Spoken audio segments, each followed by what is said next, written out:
Hello, everyone, and welcome to Creative Writing with Dr. Nagel. I'm your host, Tanya Nagel, and today we're going to be talking about name calling. In the author world, we know this as pseudonyms. To get started, we're going to cover what a pseudonym is, and then we're going to talk about the reasons you may want to have one, the strategies for choosing one, all the decisions that come along with it, and then we'll wrap up with a conclusion. So, what is a pseudonym? The dictionary definition is a fictitious name, especially one used by an author. So, this is very common in the writing world, and many people have operated under a pseudonym for many, many years.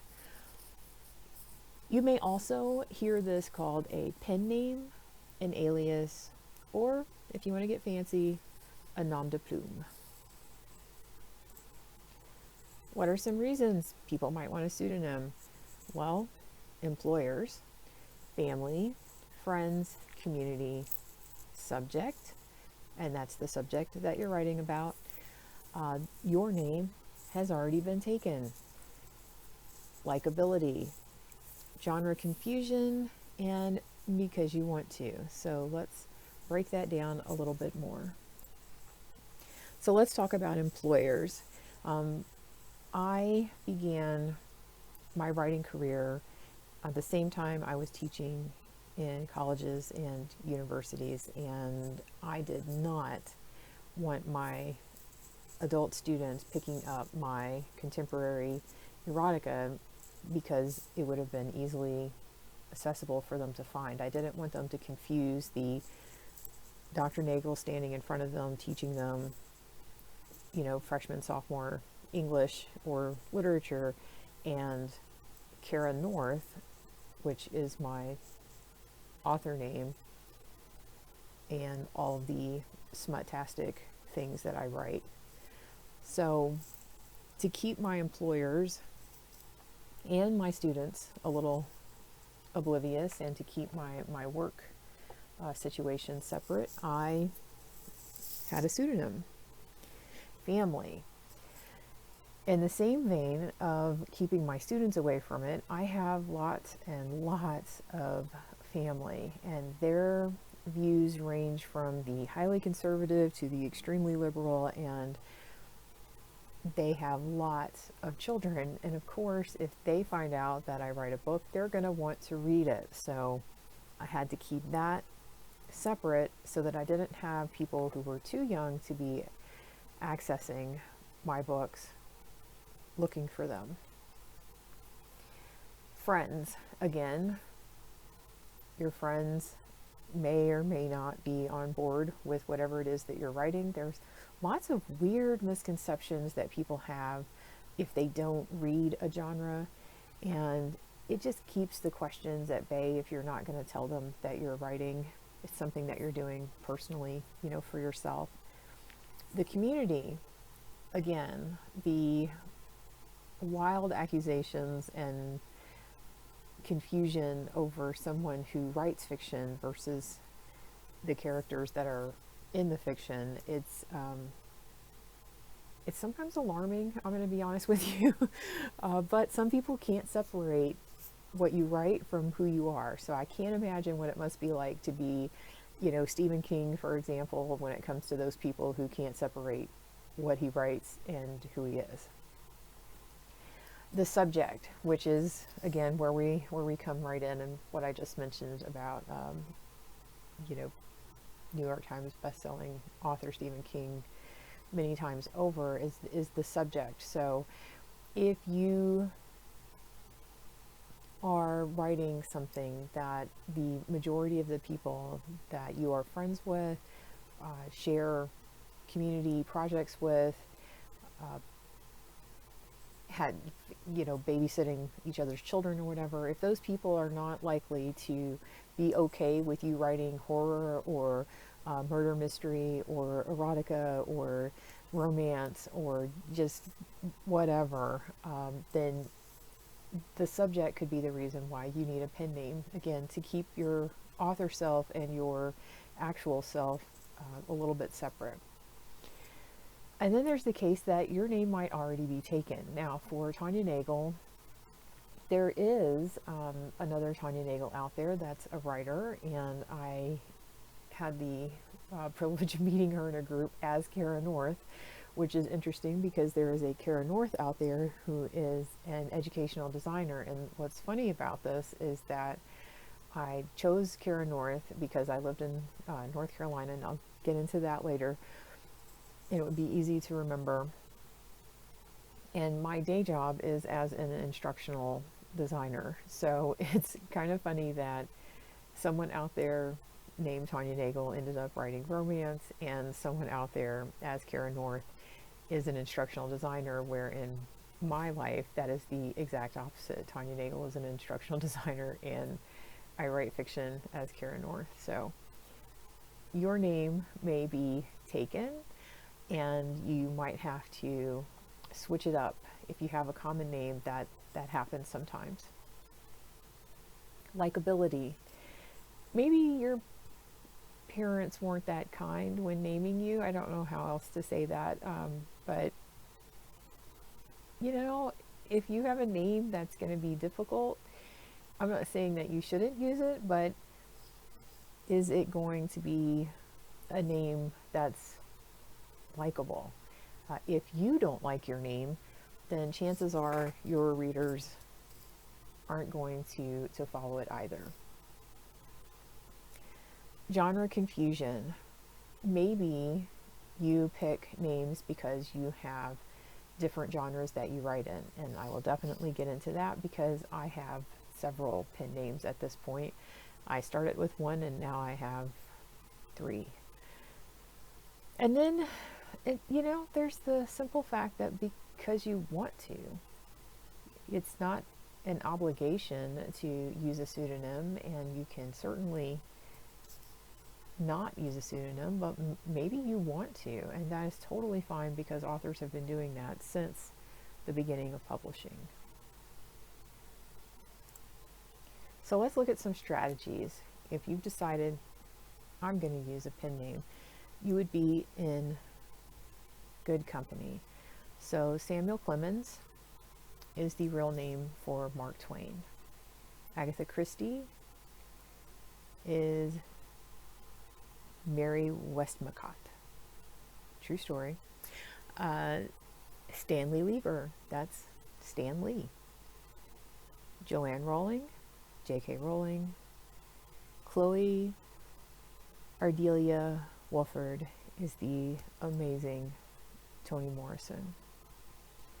So take a look through here. Pablo Neruda is an amazing poet and storyteller, but you can see how putting 1, 2, 3, 4, 5 names on a book cover might have been the reason he decided to break that down into 2.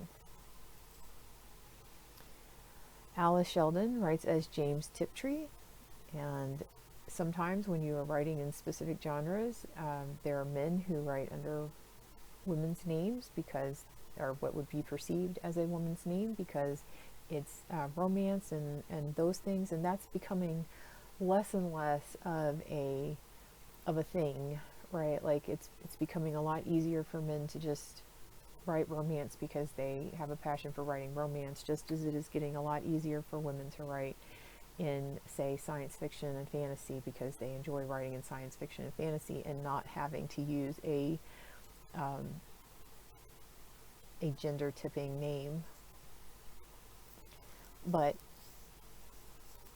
until recently, it has very much been the case that people would write under a different name that would make them seem, or would hide their gender, because the readers might not pick it up if they thought that a man was writing that romance or that a woman was writing that sci-fi or fantasy.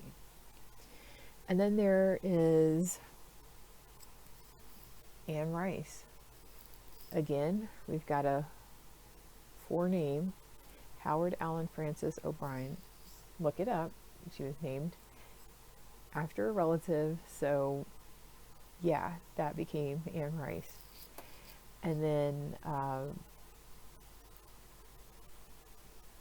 Yukio Mishima is another easier to pronounce name than Kimitaki Hirakoya.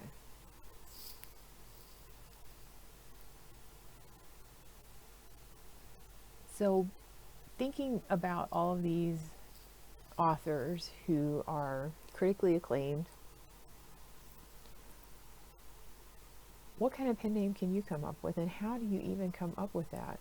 So, do some brainstorming.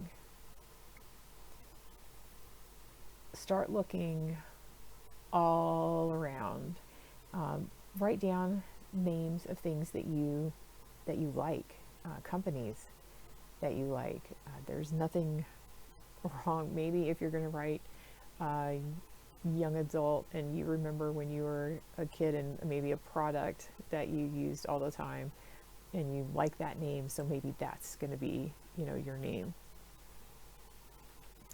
Do a poll. Like, once you get a couple ideas out there, poll your potential readers. So if you're an established author, set out that poll to see, what those readers like or don't like. If you are not an established author, pick the people that know your writing and poll them. Like, here's some choices. What do you think? Maybe you're going to use the name you wanted but didn't get when you were born. That is that is a popular way. I believe that is part of Anne Rice's case. There is that she was named after relatives, and she kind of wanted a different name, so she was able to do that with the fiction. Genre based, again, like I was saying before, lots of people have altered their name based on the genre. If you notice, a lot of science fiction and fantasy, there's initials, right? So George R.R. Martin, they J.K. Rowling, right? So it's common when you go to a bookstore and scan the sci-fi fantasy shelves to see authors with just initials. And that is a very gender neutralizing approach to writing whatever you want. But it's also genre based. Like, that's something common within that genre. So go through and take a look through the bookstore and see what kind of names are you noticing. Are there trends in the genre that you would like to write in? Use anagrams. So maybe your name, could stand for something else. It could be backwards. Use a name generator. Nothing wrong with that. And then baby name books and websites are also great ways to get lost down the rabbit hole of finding your ideal pen name. So now that you've found this author name that you're going to be using, it's time to make some decisions, because this is going to be a long-term decision for you, or you're going to end up like those bands that keep changing their name, right? And then no one knows who they are unless they hit it big. And then none of their prior music works because they didn't make it under that band name that made it big. So this is going to be something that sticks with you pretty much for the rest of your life. So I've been Tanya Nagel since getting married, and I've been Kara North for over 18 years now. And that pen name is not something I could easily merge and just go back through and strip everything down and then put it back up as Tanya Nagel. Nobody would be looking for that. No one would buy it. None of my readers that are established that look for Kara North are going to suddenly start looking for Tanya Nagel. So once you start putting a book out under that name and you start getting readers, you're, like you're grown folks, right? You don't have to be stuck with it, but you're kind of stuck with it unless you want to rebuild your brand from the ground up again. So the ease of use, how easy is it for you to use that name? Is there anything that you're going to regret when it comes to your legacy? And when you're an author, so you're going to have plenty of regrets, trust me. But how is it going to fit in with your brand? Are you going to remember to answer to that name if you are on the other side of a table at a book signing and then you go to get water and somebody calls out for you to grab them a bottle or to grab them a cup, and you don't answer because that's not your name? This is your brand. So whatever name you decide to go with, keep that in mind. So some ways to also think about it is, who is your target reader, those demographics and those genres. So if you're writing comedy or satire, you can go with a funny pen name, or a little more risque or fun name. But if you are writing for a consistent reader base that is going to be looking for it, unless you are going to always be writing comedy and satire, you may end up with more than one pen name because your other readers aren't going to pick that up. I like to use the book 50 Shades of Chicken by J.A. Fowler. Get it? Chicken, Fowler. And it's the like the satire cookbook for 50 Shades of Grey. But I will say that the cookbook is hilarious, so it is well worth a read. And I get nothing for promoting or plugging any of these authors or books. That it just is. But J.A. Fowler is that's a made up name that was put for that cookbook, and those change if you ever look at those cookbooks, or you look at those types of comedy and lighthearted reads. They switch up based on the title of the book. The author's name usually has something to do with that. So keep that in mind also, is the demographics of who you're writing for and the genre. How are they going to feel about that name? Are they going to relate to it, or are they going to hate it? Is someone already using it? Is it someone's real name? Is it someone's pen name? It's a lot easier to go ahead and take it as an author if it's someone's real name, because chances are someone else out there, again, I gave you my scenario earlier, has that name. We are not that unique. However, if someone is already out there writing it with their pen name, then you might want to throw an initial or something else in there so that readers don't get confused. Because if you are writing romance and they are writing, nonfiction books about the planet, that's going to become a problem. And as far as things go, it's going to be who got it first, right? When it comes to the publishing aspect of things, because I know people personally who have had to go to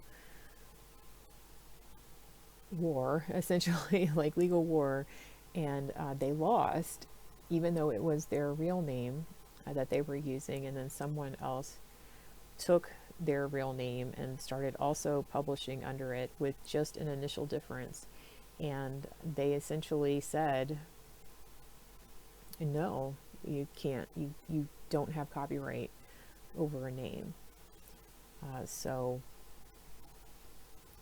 it's going to be a complicated thing. You are probably going to end up somewhere around someone's real name, unless you're using, some initials and a generator for, the fantasy genre or something like that for the last name. So just keep that in mind. Be sensitive to it. You know, I'm fully aware that, you know, the Kara North that sometimes pops up because I can't get Google to change the the image. She is probably not super thrilled that my books pop up under her name, but I was published long before she was under that name, so those books aren't going anywhere.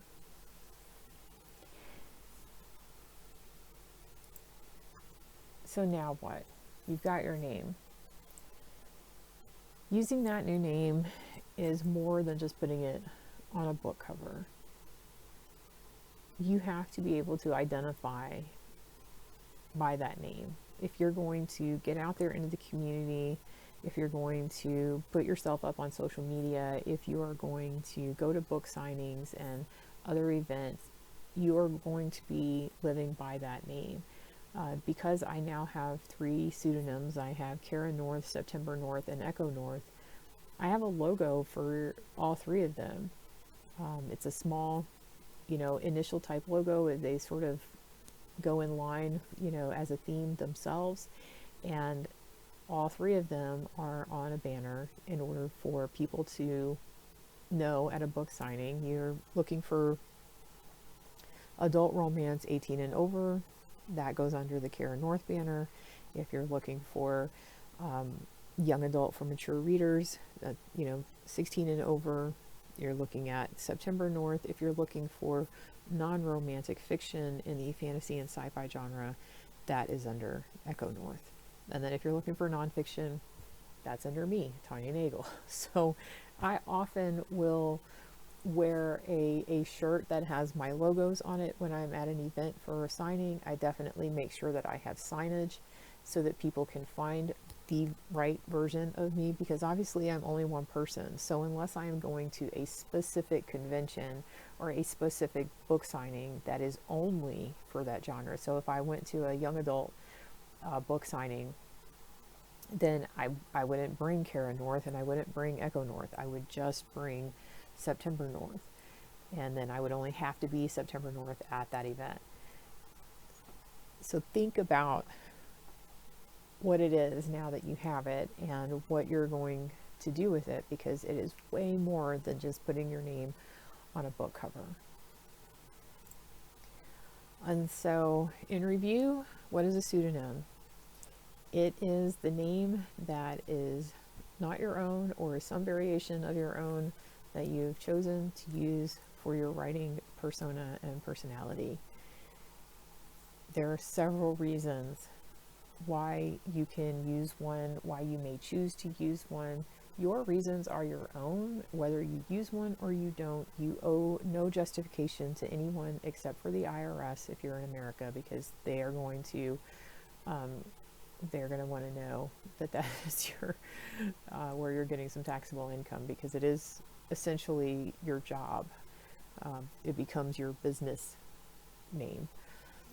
And then strategies for picking one, that can be anything from looking at the products on the shelves in the grocery stores all the way to asking your friends and family, or maybe naming yourself after someone from, you know, your past and your family line.